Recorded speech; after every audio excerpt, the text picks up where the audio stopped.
This is the best of the Good Advice podcast, the top 10 best episodes from the last 4 years of the Good Advice podcast. Thank you guys for tuning into the podcast, and I hope you enjoy this episode. And don't forget, you can catch our weekly episodes on the Good Advice podcast on any platform you listen to the show, as well as on our YouTube and LinkedIn pages.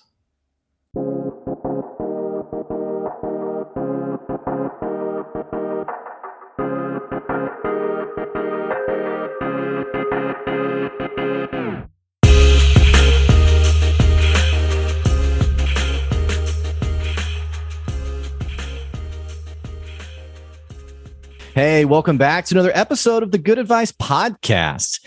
You know, wherever you are in your entrepreneurial journey, I have a special episode today. And I call it a special episode because a lot of times when we think about entrepreneurship, we can be a bit creative with it. We can be a bit imaginative with it. In fact, we often think of these really massive plans, these really huge disruptors. And yet, time and again, it's these simple ideas that actually can be not only incredibly lucrative for you, but can actually be really amazing, sustainable businesses. In fact, we're talking today with a friend of mine, John Charles Wilker, who's joining us today.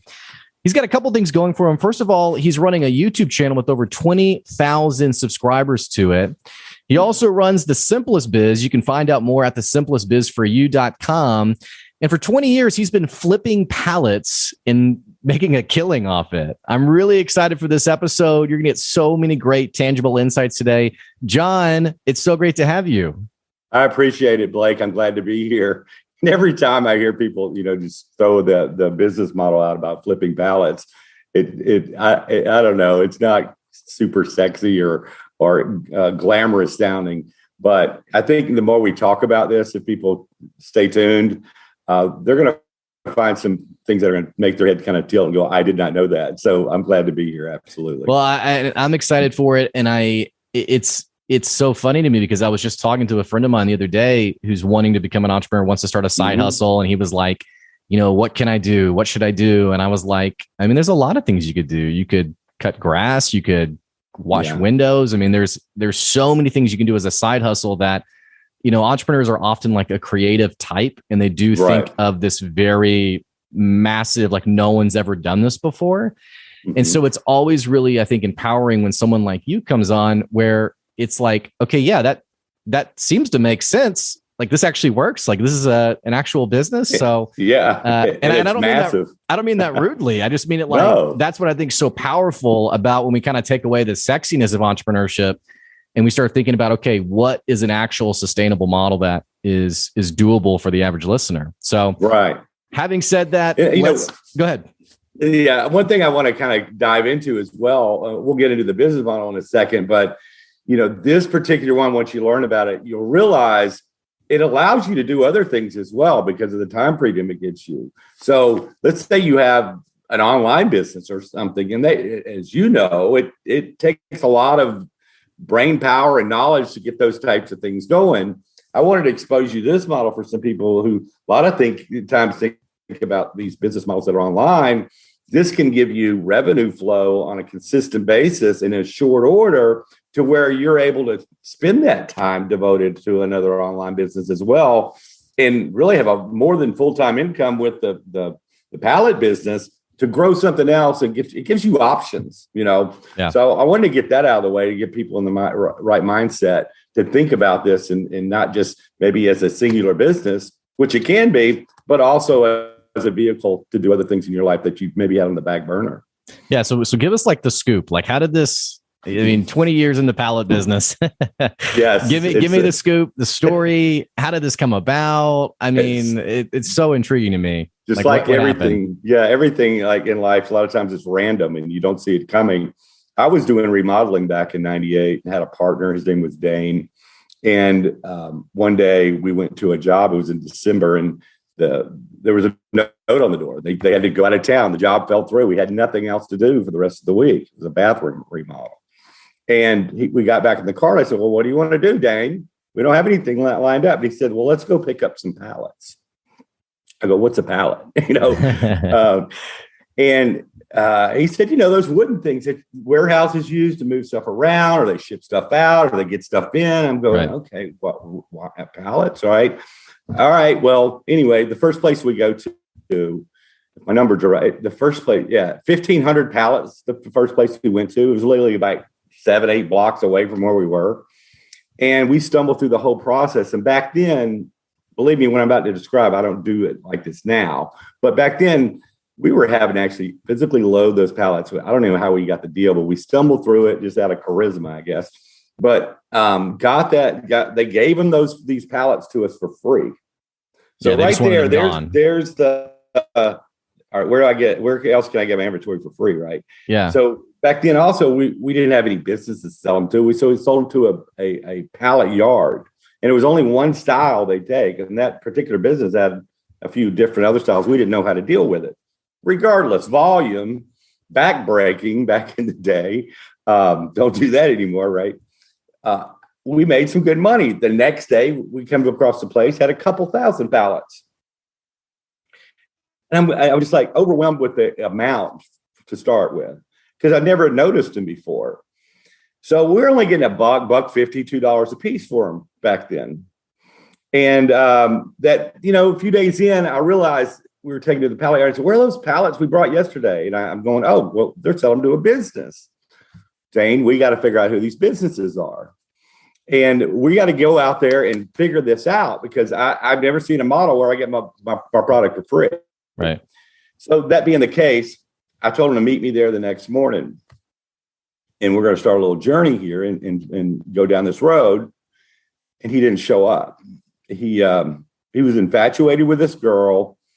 She was quite cute, I have to admit, but he ran off with her. I never saw him again. And I'm stuck here with this idea in my head, trying to figure it out. And that journey started at that point. And now I don't lift pallets. Now I don't sell at pallet yards. I have actual businesses. I get my product for free. I don't warehouse them. I don't sort them. I'm going from point A with a load of pallets that are loaded on my truck by the supplier's forklift driver, driving 3 blocks down the road to a business that needs them, that ships their stuff out. And I'm writing out an invoice just for numbers' sake, 120 pallets times $7. And it takes about 35 minutes to do that process.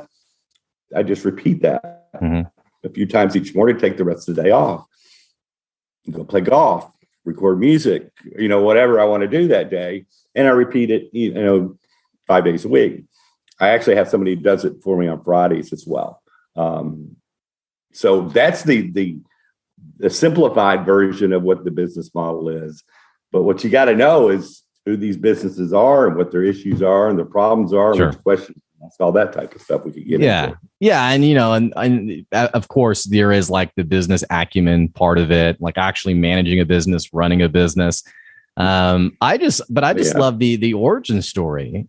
I mean, again, and I don't want to harp too much on this, but and maybe it's just, I've been having too many of these conversations lately, but it just feels like entrepreneurs in general, it feels like they're just looking for that massive idea rather than actually. Go ahead. It's funny you say that, because actually my whole life I've been trying to figure out something more simple. Remodeling houses is not simple. There's a lot of things can go wrong. I was working for a tyrant, for a couple of family-owned businesses at one point, and I realized I cannot work for anybody. I don't want to work, especially the type of people I was working for. And I remember saying to somebody back in the early 90s, if I could just, I wouldn't care if I had a hot dog stand and I was buying low and selling high. Just, I'm all about keeping it simple with the high profit, keeping my life simple. But these pallets ended up being like my hot dog stand that I'd been looking for. But I was getting them for free, or they were paying me to take them away, large quantities, and then selling them. So it was even better than that. And once I found it, I always related to that story, and I said I gravitated toward it and grabbed hold of it. And I'm grateful to this day that I didn't go after that grandiose, complicated stuff. People now, right? And having to figure out the stuff on the internet, that's grandiose and hard. It's very difficult to learn all this stuff as far as the online stuff goes. I'll take the pallets any day. Yeah. So, I mean, I can only assume like, I'm just kind of mentally walking through like your first big sale with the pallets. I mean, there has to have been a moment where you were like, oh, that was kind of cool. And then like this curiosity of, okay, hang on a second. Could I actually do this full time? Like, can I leave the remodeling business entirely? Like, what was that like? I never went back, because I went crazy at first, not the right way. I was doing it wrong back in 1998. I only knew about that one size pallet, or thought that's the only thing that was feasible. So I was painting myself in corners and all that kind of thing, but I dove in the deep end. And I literally would get up in the morning. That morning, he didn't show up. I saw 40 businesses that day. I saw 40 businesses the next day. I didn't know what to say. I didn't know what the questions to ask. I didn't know what the problems were. I was trying to figure that out along the way, right? And I screwed up some great deals that I should have had. But regardless, at the end of that week, I had 12 suppliers and 6 buyers. Okay. And it was very stressful because of the way I'd set it up, unlike what I do now, right? The way I go about it. But that being said, those accounts added up to around $80,000 in accounts per year, right? And I just worked it from that point. So I was only making about 78,000 doing remodeling back then. So yeah, I never went back. I never had to. It was a life-changing type scenario, and I just had gotten a taste of being in business for myself, working with Dane, and away from working for somebody else. So yeah, I just dove in the deep end, and it took me years to really perfect the model the way I do it now. Sure. A lot of learning about this particular industry, where I can actually consult businesses instead of I got pallets, you need pallets. There's a lot more to it at this point. Yeah. Well, and I know you have some online content that people can opt in for to just learn from you and kind of understand some of these concepts. And again, those you were listening, you can check out the simplest biz for you. That's with the letter U. .com. Well, they actually can go now. They can go to the simplestbiz.com too. Now. Oh, great. Okay, perfect. Well, so when you started like explaining this to like relatives, family, I mean, was anyone in disbelief? Like, or I mean, did people like call you like the pallet guy, or like I named myself the Pallet King at first, and I had people like, is this really real? I had one guy who was like my tormentor. You're just stealing pallets. Or so, how many pallets did you steal today? Right? That never steal. These businesses that we're dealing with they want them gone. They are a nuisance. They are a problem. Yeah. And they're a rat infestation. They're a fire hazard, but some people didn't realize that. And here's the thing. It's such an out of left field business. People I would tell it to going, really? They got their attention. You get them for free. And here's what also happens. You tell people about this and they never notice it. They've never noticed it before. And then they go out and every day they start seeing them. Tons of them. They're all over the place. They're just invisible. So part of me kept this under my hat for years. Mm-hmm. And I told my family and, a couple of friends at all. But here's the funny story is I had other people. I didn't tell anybody anything about it. And I had other businesses as well, because it allowed me time to build out some other type businesses, because I'd be done at 9:30, 10 in the morning. So the story of how I started telling people about this is kind of funny, because I had a friend come over from Atlanta and on some other business. And I went, oh, crap, I got a couple of deliveries to do. And he goes, what are you talking about? And I'd known him for a couple of years. So again, I kept it under my hat. And he rode around with me. We pulled in a couple of $1,000s in a couple hours. And he turned to me, he said, this is brilliant. Will you teach me how to do it? So there's that other light bulb moment, and you're going, wait a minute, why should I have all the fun? I should teach other people how to do this. That started that whole journey of the course and stuff that I teach other people. Yeah. So, an entrepreneur for 20 plus years now, you're sharing your insights, which again, I can't help but think there must be so much tangible and practical with what you're teaching your students. Because you've done it. I mean, you've done it for 20 plus years, and you've been out there actually, building your side hustle into an actual business, right? That's fed your family and been, I mean, you talk about being done at Freedom. 9:30. Yeah. I mean, being done at 9:30 or 10 o'clock in the morning. I mean, yeah. How's that for freedom? Right. I mean, people listening who they commute 2 hours a day and they work 8 to 5 and they get home, they eat a meal and go to bed. I mean, well, let me give you a little analogy just so people can get the concept of this. Once you have the business set up, you're like an Uber driver, but for pallets. So instead of one passenger in your back seat, you have 120 passengers in your back seat. They're each paying you $7, $8, $9 a piece. And you're only having to drive them 3 blocks down the road, and they don't throw up in your back seat at 3 a.m. in the morning, right? Yeah. And those same customers, or another different set of them, will be there next week for you to pick up and deliver as well.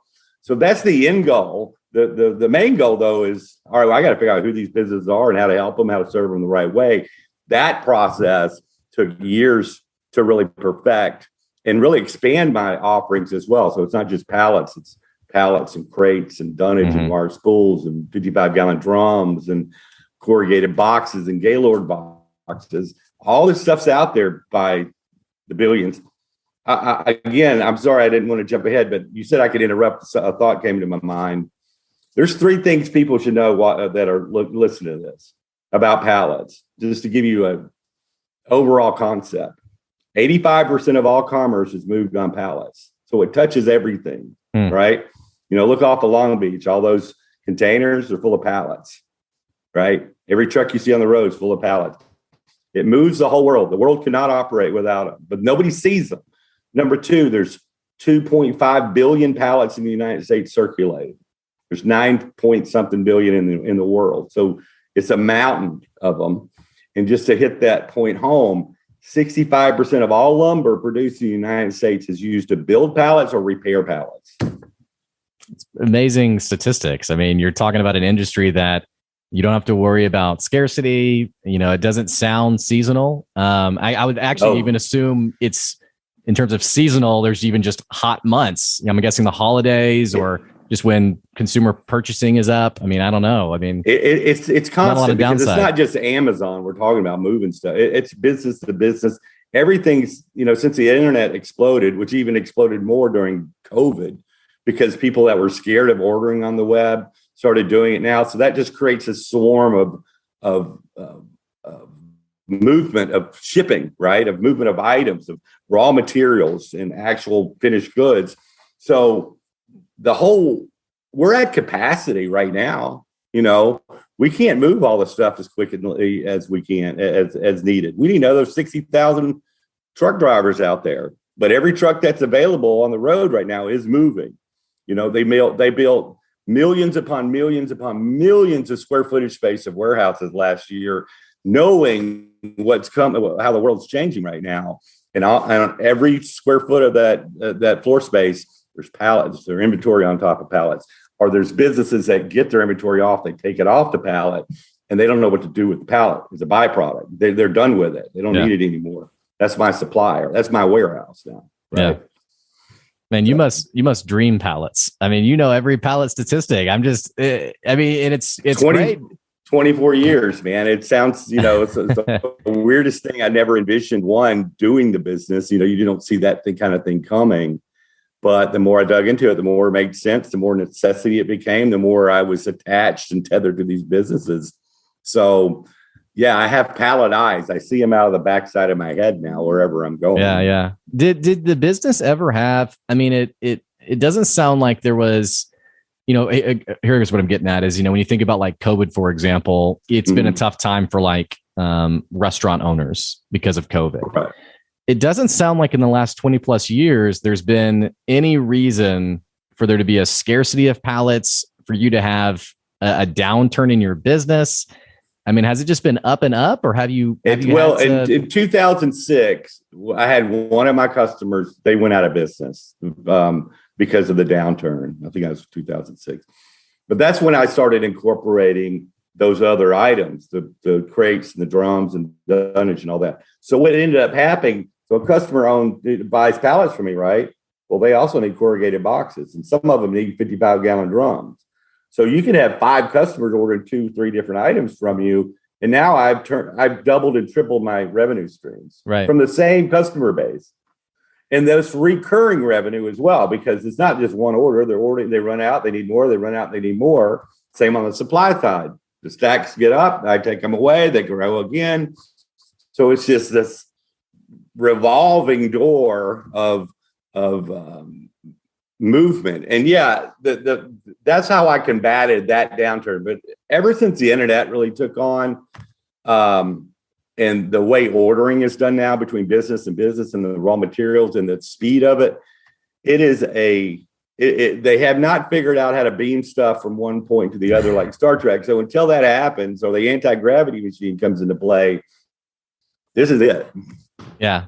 Now, do you have to deal with competition at all? I mean, it doesn't sound like there's much barrier to entry. I mean, you said it yourself, you didn't even know the pallet industry, so to speak. No.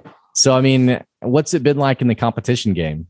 Well, it's got a bad rep as far as individuals doing it. We have a lot of remember that I was a scavenger right in the beginning, and I was only knowing how to move that one pallet.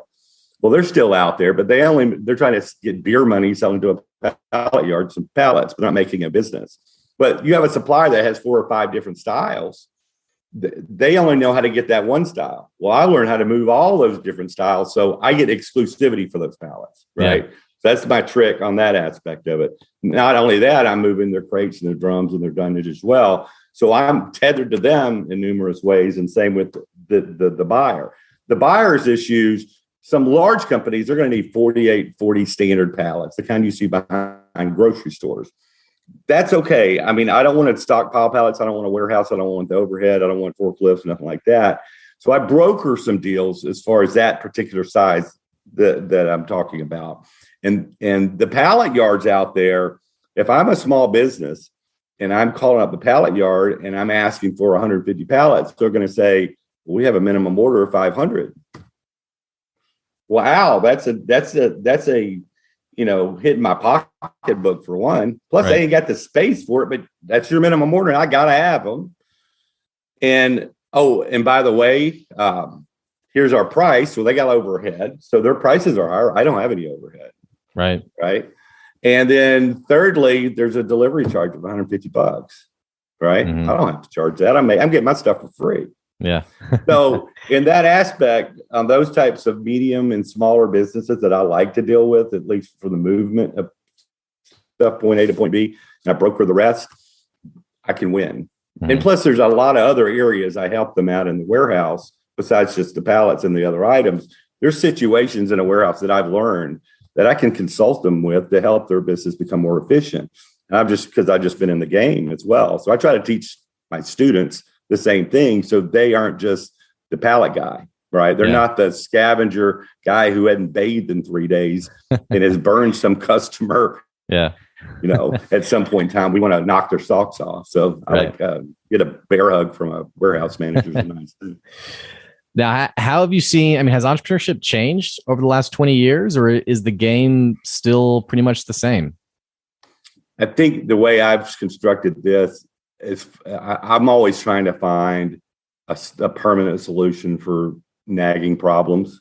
So that's kind of been my goal and secret or what I've been after. So any day I find something that either is a time sucker, right, or it's something I don't like, it irritates me. I try to find a solution for it. I'll give you an example. This is a simple one. And I want a permanent solution, so I never have to solve it again. So it's been a lot of layering of that to a point to where I do have even more free time and more, less stress in my life is what I'm really after. But an example is I have to write a lot of emails right now, whether it be to students or customers or this, that, and the other, and a lot of repetitiveness. So I use a little thing called Text Expander. I don't know if you ever heard of it, but now if it's a common email, I can put a little abbreviation and the whole email pops in that I've generated. So I have a whole library of them. So it makes my life easier. So I'm not constantly just having to type out information and over and over again. That's just one little example of something I'm after to simplify my life. Yeah. So as far as that's what my goal is as an entrepreneur is how do I perfect what I'm doing to a point where it lessens my stress level? Convenience is powerful. And efficiency is powerful, I think. And I think what's interesting is, you're talking about finding solutions that in hindsight seem so obvious, and yet being one of the first ones to tap into that can be really lucrative and empowering as a business owner. Yeah, and I think it's important as entrepreneurs because it's lonely sometimes. As far as I guess the aspect I got to figure this stuff out, right? But I've tried to surround myself in the last several years with other entrepreneurs, even listen to the podcasts like your own, to feel like I can tap into what they've been through and glean information from them as well. So that's important as well, because it gets scary at times, when you take on endeavors, something new, and you're having to figure it out. And I wish I had done that earlier. Now you're building a community. I mean, you have the students who you're teaching and training. You have the YouTube channel, which I mentioned, over 20,000 subscribers to it. Do you feel like, have you transitioned into a sort of instructor, teacher kind of entrepreneur now, or are you still? Is it just one more side hustle that? Yeah, let me cover that. Now, I still have my business, my pallet business. One little twist on that, back in May, my wife wanted to get closer to our kid down here by Mobile, Alabama. We were up in Birmingham, had to move down to Mobile. Didn't have to, but happy wife, happy life, right? Yeah. So I had a guy helping me. I do my pallets Monday, Tuesday, Wednesday, Thursday, and he'd do them on Fridays. Well, since we moved, I just had him take over those accounts. They're still mine. I just pay him a cut, right? Yeah, right. So he that's passive income now. He's doing all the pickups and deliveries. So that's going on. And I'm building out more accounts down here where I've moved. Am I going to build it as big as I did up in Birmingham? No, because I do have the responsibility now I have students in 14 different countries. I had no idea that this was going to happen or blow up like it does, as far as having people all over the world copying my little system. But it's humbling, and I take it very seriously to help these people out. So yes, I have to transition to some degree. I'm not going to have 15 accounts here in Mobile. I'm going to have 4 or 5 because my wife is a professional honey-do list maker. So I still got to figure out a way to get out of the house. Yeah. As well. So that's part of my motivation. Yeah. So, you said to yourself, over 3,000 students in 14 different countries. On top of what you're educating, do you feel like, are you having to, I don't want to say undo people's perception of entrepreneurship, but a lot of times when people think about entrepreneurship, they think about what they've seen on Shark Tank or, different shows like that. And it's kind of like what I alluded to at the start of the podcast, where it has to be a massive groundbreaking idea. Do you have students who are, I'm assuming not only are you kind of rewiring them, but I'm assuming they're probably a bit relieved also to know oh, I don't have to have, the 1 in a million idea. I just really have to pay attention. Exactly. And that's funny you say that, because I do have financial planners. Why does a financial planner want to do pallets? Because, he's maybe getting squeezed out to buy technology, real estate agents. I have truck drivers. I have teachers and nurses, this whole wide variety of people. They're trying to, they've been overworked by their corporation. So they're trying to find something more simple in a lot of cases, and this is attract them. Or they're stuck in that cubicle and they want out, or they can see the writing on the wall in their particular field and they're wanting to move down that road. So in my process of educating that channel, the Simplest Biz on YouTube, I'm really making sure they know what to expect about this business model. So by the time they're actually students, they know what the game is, what I'm going to be teaching and why I'm teaching this and how it can simplify their life. They want simplification. Life's become too complicated, right? Right. So I think I try to really lay that out. Now, back to the aspect of, some people get into this as far as learning this business model and they've never been an entrepreneur before. So I am putting out either material that I'm developing, or I guide them to some experts as well to make sure they have the right mindset of what it takes to be an entrepreneur and the expectations, the moral responsibility they have to their family to be as successful as possible to create security. Right. Those types of mindsets have to be in place, and some folks have not thought in that manner before. Mm-hmm. They've worked for somebody else and they've clocked in. So yes, that is a battle I've had to wage, but that's part of it. Well, we're coming to the end of our episode. Where does this go from here? I mean, is the Pallet King going to continue to grow and grow? The channel going to continue to grow, or do you have other aspirations you want to dabble into? Well, there's a few things on the back burner, but that I'm thinking about doing as well, and especially concerning those tools that I use and the things I've used to simplify my life. Mm-hmm. I might stick my toe in the water as far as that goes, because there's a lot of people out there that are really grinding themselves in the dust. But no, my responsibility now is for this business to keep it going, keeping my business up in Birmingham going, and it's to help as many other people that will listen to me understand this business model and help them get some of their freedom back, their time back, their options back. Right. And it's been a joy to do it. It's been overwhelmingly joyful to see that it's happened. But this is the cards I've been dealt, and I'm riding with it, and I want to help as many people as possible. It's great. Well, we wish you well from the Good Advice Podcast. This has been an awesome episode and just so insightful. And I hope it's empowering for people who are listening, who have been hungry for that side hustle and realize really just how accessible it is for the people who are willing to, like I said, pay attention and get out there and make it happen. So thanks for coming on today. Absolutely, Blake. Glad you had me.